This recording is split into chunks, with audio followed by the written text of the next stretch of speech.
अस्सलाम वालेकुम दोस्तों, ड्रामा सीरियल हमराज एक ऐसा ड्रामा है जिसकी कहानी सबसे मुख्तलिफ है। फराज एक जिंदगी से भरपूर इंसान होता है जो बार वजूहात की वजह से खुदकुशी कर लेता है और सारा इल्जाम सारा पे लग जाता है। सारा जो बिल्कुल बेकसूर होती है लेकिन फिर भी उसको अपनी शादी वाले दिन जेल जाना पड़ता है। फराज की मौत के वक्त उसका भाई साइम अपनी माँ से इस बात का कसम खाता है कि जब तक वो अपने भाई के कातलों को कैफे के दार तक नहीं पहुँचा देगा वो सुकून से नहीं बैठेगा। साइम अब बहुत कोशिश कर रहा होता है कि किसी तरह वो सारा को सजा दिलवा सके, लेकिन पुलिस सारा को रिहा कर देती क्योंकि सारा के खिलाफ कोई सबूत नहीं मिलता। अब साइम सारा को सजा देने के लिए एक दूसरा तरीका इख्तियार करता है। वो सारा को ज़हनी तौर पे टॉर्चर करना शुरू कर देता है ताकि सारे उसे मेंटल समझे। सारा की सास जिसने उसको अभी तक पूरी तरह से अपनाया नहीं होता, उसकी बर्थडे होती है, उस पर वो सारा को फ़ोन करके कहता है कि मैंने तुम्हारी सास के केक में जहर मिला दिया है। सारा बहुत डर जाती है। जैसे ही केक सारा उसकी सास को खिलाया जा रहा होता है, सारा फ़ौरन उस केक को नीचे गिरा देती है ताकि उसकी सास को कोई नुकसान ना पहुँचे। सारे समझते हैं ये किस तरह की हरकत की है, वो सारा को डांटना शुरू कर देते हैं।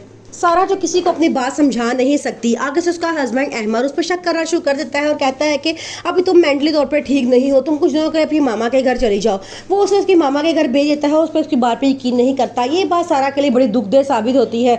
वो कहती है कि मेरे अपने हस्बैंड ने मुझ पर यकीन करने से इनकार कर दिया है। अब सारा जिधर जिधर जाती है साइम वहाँ पहुँच जाता है और सारा को टॉर्चर करता है। सारा बड़ा परेशान होती है। वो कहती है कि मेरा अपना हस्बैंड मेरी बात सुनने के लिए तैयार नहीं है, मैं कैसे समझाऊँ सबको। साइम की मामा जब देखती है कि उसका बेटा बदला लेने के लिए अब हद से ज़्यादा आगे बढ़ चुका है, तो वो अपने बेटे को अपने पास बुला के कहती हैं कि मैं तुमसे वो वादा वापस लेती हूँ जो मैंने फराज की मौत के वक्त तुमसे लिया था। मैं तुम्हें इसे आज़ाद करती हूँ, जाओ तुम अपनी ज़िंदगी सुकून से गुजारो। वो आगे से कहता है कि उस वक्त एक वादा आपने मुझसे लिया था, एक वादा मैंने अपने आप से लिया था कि मैं अपने भाई के कातलों को ज़रूर अंजाम तक पहुँचा के दम रहूँगा और मैं वादा पूरा करूँगा, चाहे उसके लिए मुझे कुछ भी करना पड़े। साइम जो सारा के घर की मेड को अपने साथ मिला लेता है, वो मेड हर वक्त उसकी सास के कान भरती रहती है कि सारा पागल हो चुकी है, आपको चाहिए कि उसे तलाक दे दें। वो कि उसकी सास कहती है कि नहीं, वो मेरे बेटे की बीवी है और मेरा बेटा उसे बहुत पसंद करता है, लेकिन वो बार बार जब उसे कान भरती है तो आखिर सास भी उसके खिलाफ होना शुरू हो जाती है।